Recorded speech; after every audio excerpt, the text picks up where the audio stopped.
Ladies and gentlemen, we finally have it. LeBron speaks out on the Stephen A. situation on the Pat McAfee show. First of all, I want to say this.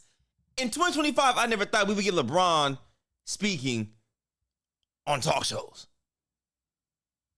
We're like in the Matrix. But let's see what he has to say about the Stephen A. situation. Buckle up, ladies and gentlemen. Yep. Which leads, obviously, to you and Stephen A. Hey, legit, that feels like a moment that had been brewing for a long time. He's like on a Taylor Swift tour run right now. Oh, yeah. Yeah, we're watching it. Yep. We're all... Talk that talk, bro! Ah! Ah! Ah!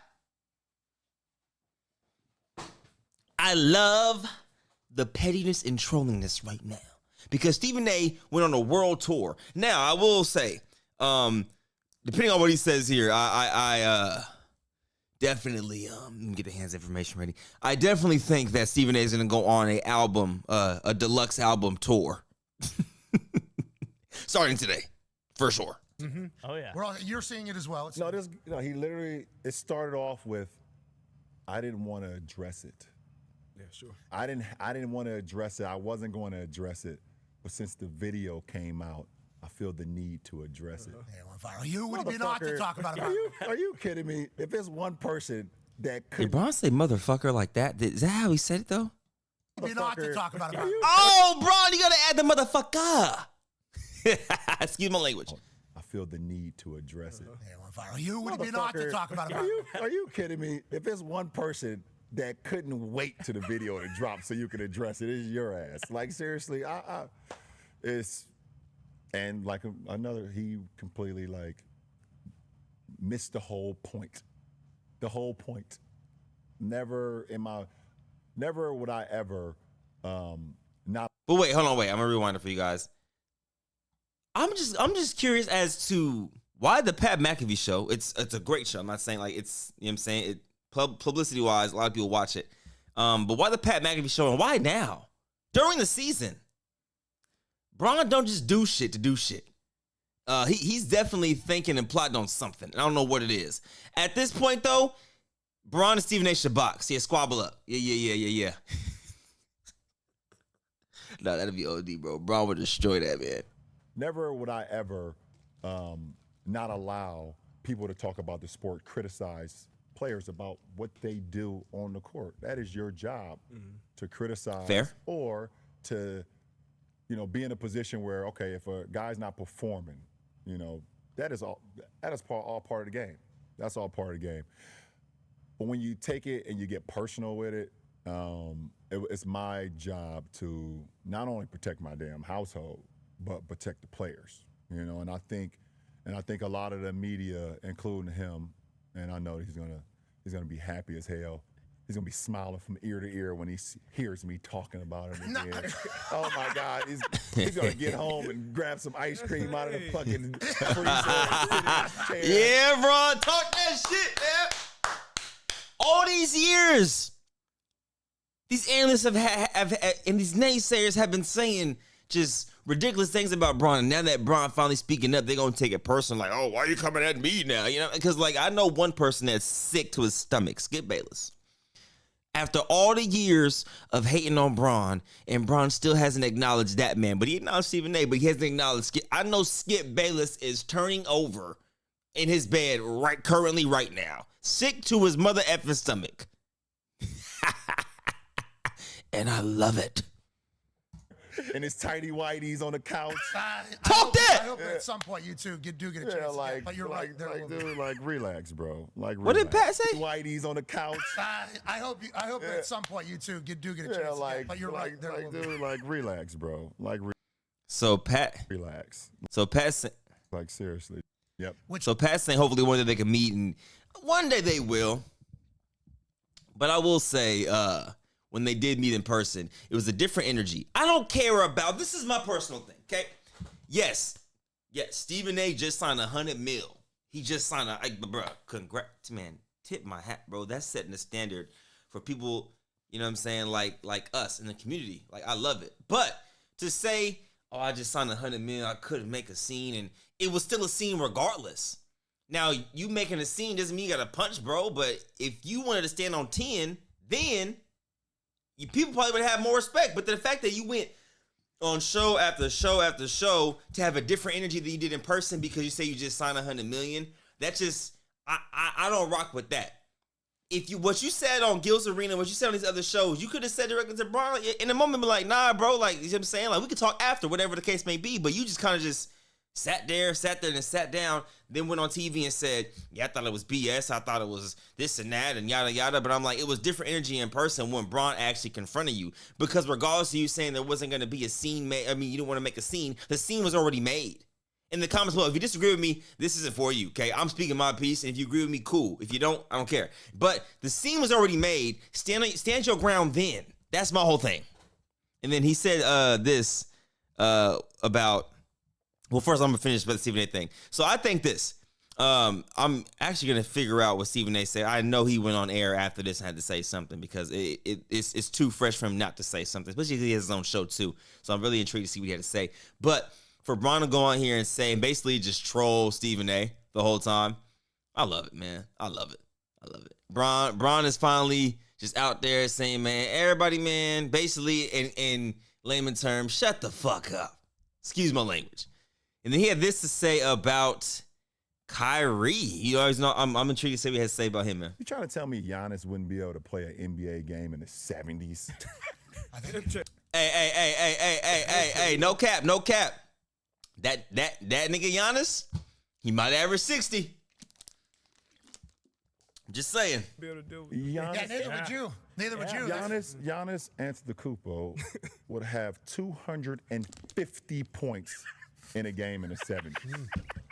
250. Is that Kuzi? All What was layups. Kuzi playing? Dude, Kuzi's This go mute. Dude, Kuzi's the fuck? Called him a witch. No. They would have. Kyrie Irving.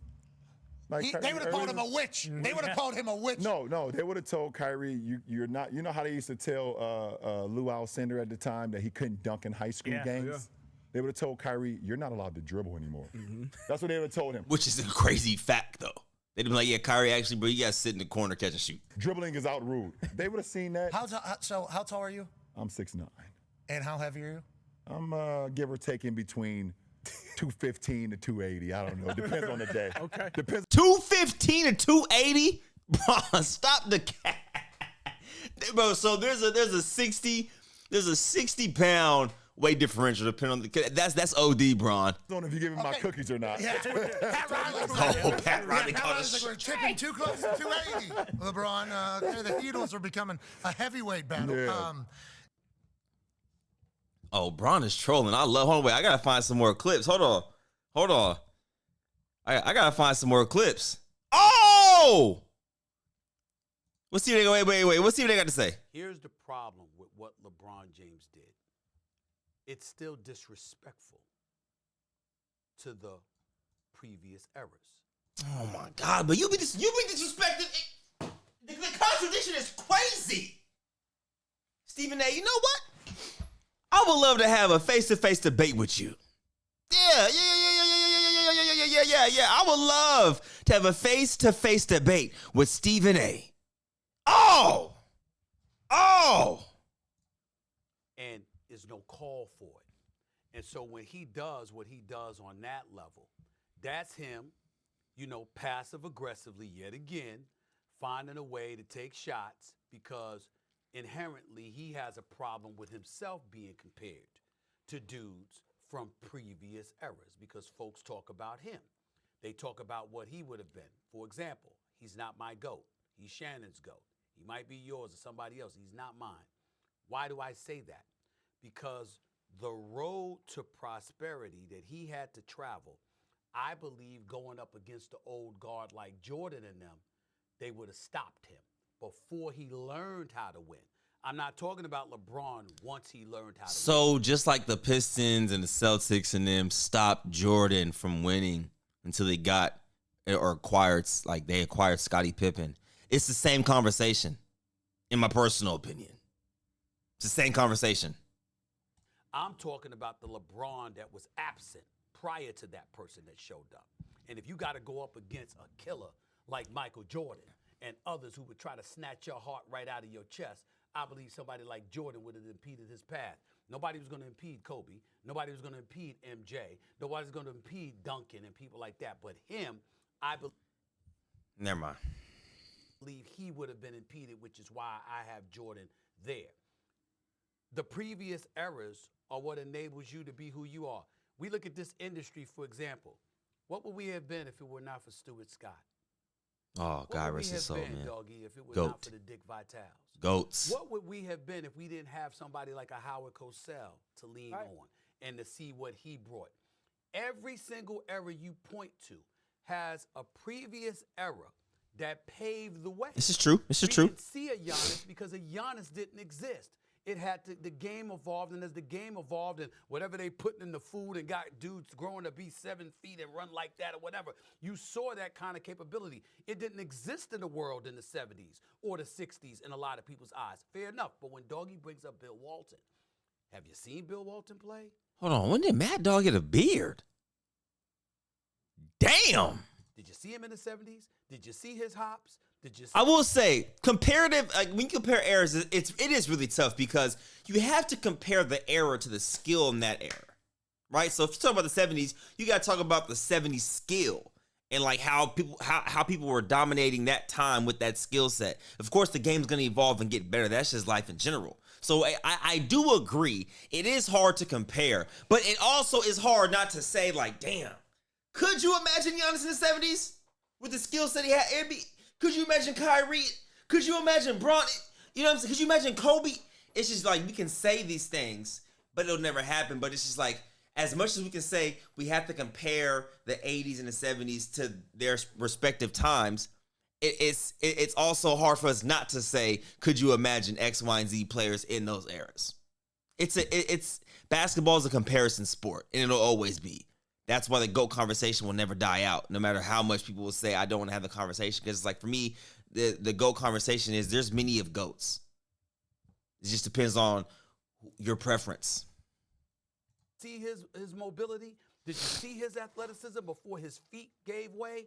Bill Walton was something special. And so I'm just saying that when you allude to the previous eras, right, and you do so in that kind of way, what you're doing is showing a disrespect that's sprinkled with resentment because you hate the fact that people are able to point to a previous era and talk about what you're not. So doesn't that basically say, like, you can't talk about previous eras, but previous eras can talk about you? Chat, correct me if I'm wrong. Is that not a contradiction? That's like me looking at YouTubers and saying, yeah, dang. Yeah, you new young niggas can't talk about what we grew up on, the hoop mixtape era and all this in the backyard, whatever. But we can talk about y'all though. And we can say, oh yeah, you not this and you know what I'm saying? Like, is that not contradicting in a way? Let me know if I'm tripping below. Let me know if I'm tripping. Let me see if he has any other clips on here. Oh, he talks about Brian Windhorst. Oh, I gotta hear this. I see a lot of shit too. Like I seen Brian Windhorst on one of these shows not too long ago. Like Wendy. Yeah, you played with Bros. Wendy, you guys played together in high school. Yeah, right? He was on your high yeah, school this team. guy was like, says he's like my fucking best friend. These guys are just weird. But Oh, call everybody out on accountability all 2025. LeBron, I love it. What's Wendy gonna say now? You know, I'm really close to LeBron and people in this camp. And then LeBron comes out and says this. So now all credibility that Wendy has when it comes to LeBron is literally null and void. Jeez. That's hilarious. Do you see anything else? Curtis is mom for the ability to work through adversity in the public eye. I love it. This dude's been stalking Centel. I will say though, Wemby, that's an OD picture. Come on, is that edited? If it's not, damn. Sorry. Wow. Okay. No, nothing. But this is facts. LeBron just gave these talk shows and podcasts like weeks of content to fixate on. Bron, we appreciate you. We appreciate you coming and gracing the presence and giving people the content because we've been waiting. We've been waiting for this. We've been waiting. Damn it. I want to hear what he say about his mom. Most people, especially you talk about Section 8 housing, coming from nothing to everything, being in the public eye, at some point that is going to collapse a human. Yeah, for sure. For you, it feels like it hasn't. And there's been a lot of things said. There's been a lot of fires that you've been put into, either you walked into yourself or thrown into. Why do you think that is the case? Do you think it's because your mom? Do you think it's because of what? I mean, obviously, I give her a lot of credit for the way she raised me, the way she taught me, the things that she was able to instill in me. It was also me just looking at her, the way she moved and the way how determined she was to be able to make my life better, even with the circumstances that we were growing up in. So I give her a lot of credit. I had some little league coaches too that taught me about not only just playing the game and teaching me the game of basketball, but also being a young man, throughout my small adolescent years. And then just like, to be completely honest, like I knew that the statistics for an inner city black kid to be able to be in a position that I was in, especially from my hometown, it never ever happens. Man, that's fire. Appreciate y'all. Let me know in the comments what you guys think. Maybe you guys think.